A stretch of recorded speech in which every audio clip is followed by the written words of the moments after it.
और आप देख रहे हैं न्यूज़ रिपब्लिक। इस वक्त है मौजूद हूँ सीपीएम पार्टी के ऑफिस में और आज ऑल इंडिया किसान सभा का ऑफिस भी है यहाँ पे और वहाँ पे आया हूँ। जानने की कोशिश करेंगे क्या कहना चाहते हैं किसान सभा को लेकर। चलिए जानिए, बने रहिए हमारे साथ। क्या कहना चाहते हैं किसान सभा को लेकर, बने रहिए हमारे साथ। आज सारा भारत किसान सभा का ऑल इंडिया व्यापी सारे भारतवर्ष में प्रोग्राम था किसानों को लेकर, मोदी विरोध सरकार के विरुद्ध में। और मोदी जो एंटी किसान पॉलिसी लिया, उस पॉलिसी के पक्ष में आवाज़ उठाने के लिए ये पार्टी किसान सभा तय किया था। उसी सिलसिले में यहाँ भी हमने मीटिंग किया। तो मैं आपसे पूछना चाहूँगा, अभी जो वर्तमान सरकार जो है, अभी जो किसान का लेके जो स्कीम को लेके जो दिक्कत आ रही है, तो क्या क्या दिक्कत आ रहा है जो अभी को वर्तमान सरकार का जो पॉलिसी को लेके जो वर्तमान तो किसान को क्या समस्या आ रही है? अभी सबसे बड़ा समस्या है किसान अपना फसल को उचित दाम में बिक्री नहीं कर सका। ये उससे किसान को नुकसान होता है। ये किसान का उत्पादन बढ़ाने के लिए जो खर्च करना पड़ता है उसका आधा भी उसको दाम नहीं मिलता, लेकिन मजबूरी से किसान बिक्री करता है। किसान अपना खेतीबाड़ी छोड़ के मजदूर में परिणत होने के लिए रास्ता दिखता है। तो कहीं ना कहीं ये कहना चाहते हैं आप, कहीं ना कहीं किसान का जितना मेहनत करता है, जितना उसमें पैसा लगा के जो फसल को उत्पन्न करता, तो वो कहीं ना कहीं मार्केट में रेट कम हो जाता है, जिसके लिए कहीं ना कहीं वो ज़मीन बेचने के लिए मजबूर होता है आजकल डेट में। यस, उसके ज़मीन बिक्री करने के लिए मजबूर होता है क्योंकि ऋण तो कुछ चुकाना होगा ना। और ऐसा था जो स्वामीनाथन जी का कहना का था, वो जो स्वामीनाथन कमीशन बना था, उस कमीशन के मुताबिक ज़मीन किसान का हाथ में ही रहेगा और किसान को बैंक से 4 रुपये करके सूद में ऋण मिलेगा, लेकिन कोई बैंक देने के लिए तैयार नहीं है। तो किसान कहा जाएगा महाजन के पास जाता है, नहीं तो किसान गिरवी रखता ज़मीन को, और नहीं तो बेच देता किसान, जो बेचने के लिए मजबूर हो जाता है। किसान अपना ज़मीन खो कर तो भूमिहीन हो जाता है। भूमिहीन किसान क्या करेगा, तो मजदूर में परिणत होता।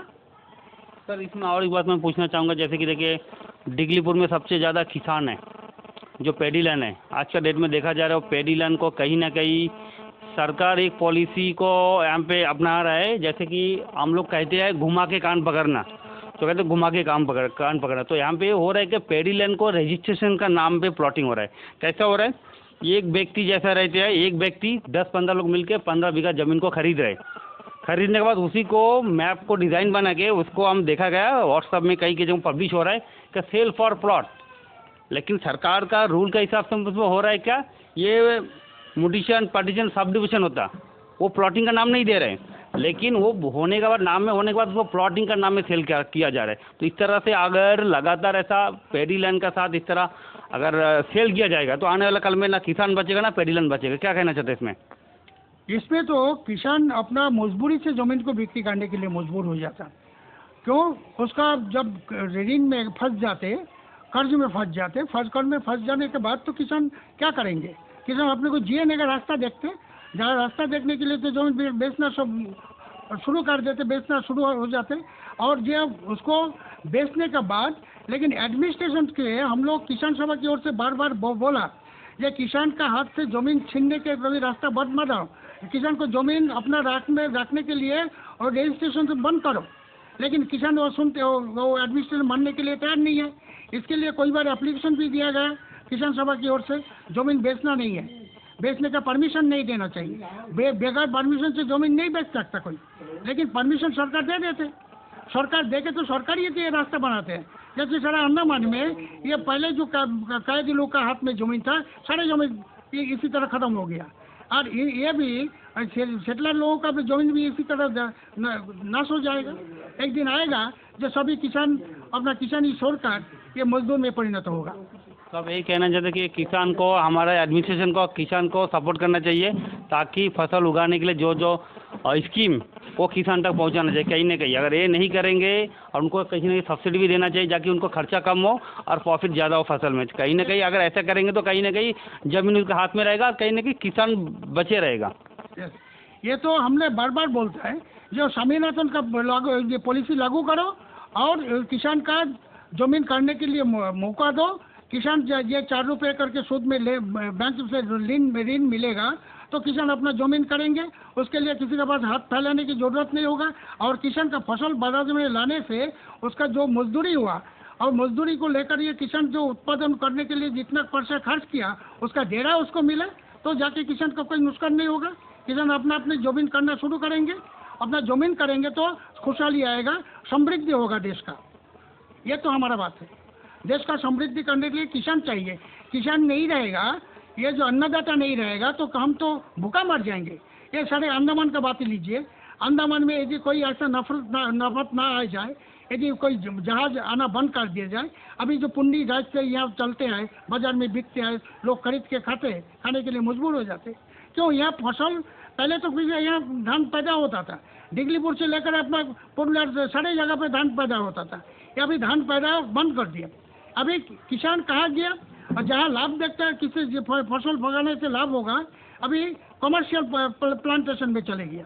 ये कमर्शियल प्लांटेशन करने के लिए मजबूर है, जो कि किसान को प्लांटेशन अपने पेडी लैंड में कमर्शियल प्लांटेशन करने का अधिकार नहीं है, लेकिन तब भी मजबूरी से करना शुरू किया। क्यों किया? ये मजबूर हो जाते कि उससे अपना जीने का रास्ता बनाते। जीने का रास्ता बनाने के लिए मजबूरी से और कमर्शियल प्लांटेशन करना शुरू कर दिया। इसी तरह जो सकते वो बनाते। और एक बात होता, ये शराब अंडमान में मेरे ख्याल से सारा भारतवर्ष से ज़्यादा शराब बिक्री होता है अंडमान में, पॉपुलेशन के मुताबिक, पॉपुलेशन के हिसाब से।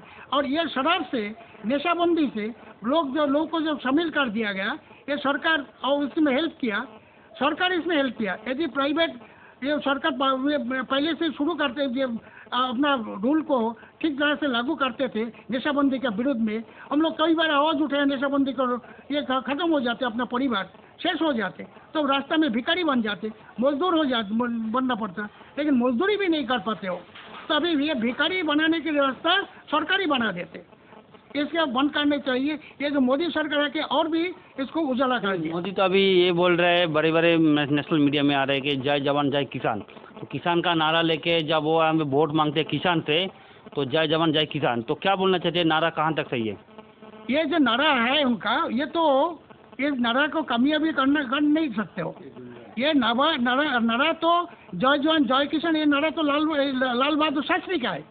वो अभी दोहरा रहे हैं इसको, वो तो बहुत से दूर आ रहे हैं। मोदी अभी अम्बेडकर को भी सामने लाया, विवेकानंद को भी सामने लाया, और ये अभी बाद में ये जो रांची आपका ये आदिवासी उनको भी सामने लाने के लिए कोशिश किया। क्यों? अपना वोट बैंक बनाने के लिए, और दूसरा कोई रास्ता नहीं है इसका। वोट किसी तरह वोट बैंक बनाना है और इलेक्शन में जीतना है, किसी भी कौशल से। ये कौशल है उसका, जीतने का कौशल बनाता है, लेकिन आम जनता के लिए नहीं और किसान के लिए भी नहीं। यदि किसान के लिए होता तो किसान के लिए होने से उनको फसल का उचित दाम देता हो, जो स्वामीनाथन जी तय किया था उसको लागू करता, बैंक से उसको 4 रुपया करके मिलता, और फसल अपने बाजार में लाके जो बिक्री करने के लिए मार्केट होता। अभी मोदी सारा भारतवर्ष में जो मार्केट था, जो कृषि मार्केट था, वो धीरे धीरे बंद हो रहा है, तो प्राइवेट कर रहा है। तो प्राइवेट करने से क्या होगा? प्राइवेट मार्केट में जाके फसल तो बिक्री नहीं कर सकता। तो ये सरकार का मार्केट होता है तो फसल अपने ठीक दाम से बिक्री कर सकता। अंडमान में 4 मार्केट चाहिए था, हमें 4 कृषि मार्केट चाहिए था, लेकिन अभी तक एक भी नहीं हुआ। हम दिगलीपुर में एक जमीन अलॉटमेंट हुआ, लेकिन कब बनेगा उसका कोई ठिकाना नहीं है। ये हम फसल कहाँ बिक्री करें? किसान लाके बाजार में बिक्री नहीं कर सकता, तो उसके लिए मार्केट चाहिए। तो मार्केट कौन बनाएगा? मार्केट तो गवर्नमेंट को बनाना पड़ेगा, तो नहीं बनाते हो। ये सारा भारतवर्ष में मार्केट भी खत्म हो रहा है। सर इसमें एक चीज़ पूछना था, अभी जो शराब का मुद्दा आपने बोला कि शराब पी, लेकिन यहाँ पे तो हमने महाभारत का जब सीरियल देखा था, मैंने वहाँ पे देखा था कृष्ण जी जो अर्जुन को बता रहे थे, हर चीज़ अधिक मात्रा विष होता है। तो शराब अगर नशा करने के लिए पिएंगे तो नशा है, ज़्यादा पिएंगे। और दूसरी बात है, शराब अगर थोड़ा सा लिमिट के लिए पिएंगे वो शरीर लिए कहीं ना कहीं लाभदायक है। तो क्या कहते हैं, अधिक मात्रा पीना तो हर चीज़ अधिक मात्रा विष होता है, क्या मानते हैं इस चीज़ को? नहीं, अधिक मात्रा तो विष होते हैं, लेकिन जब नशाबंदी हो जाते, नशाखोर का पास अधिक मात्रा क्या कम मात्रा उसको ये तो, लेकिन वो लोग लिमिट क्रॉस कर देते हैं। वो तो उसका तो लिमिट नहीं रहता, उसका जितना सकता वो पी लेते।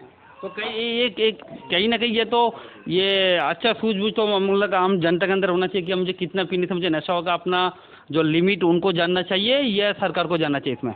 तो गवर्नमेंट को चाहिए घर घर में जाके इसको कैनवासिंग करे, अवेयरनेस काम चलाना चाहिए। ये घर घर में जाके कैनवासिंग करे इसको, ये कितना शराब पीना है भाई तुम्हें दिन में, तब जाके ठीक होगा।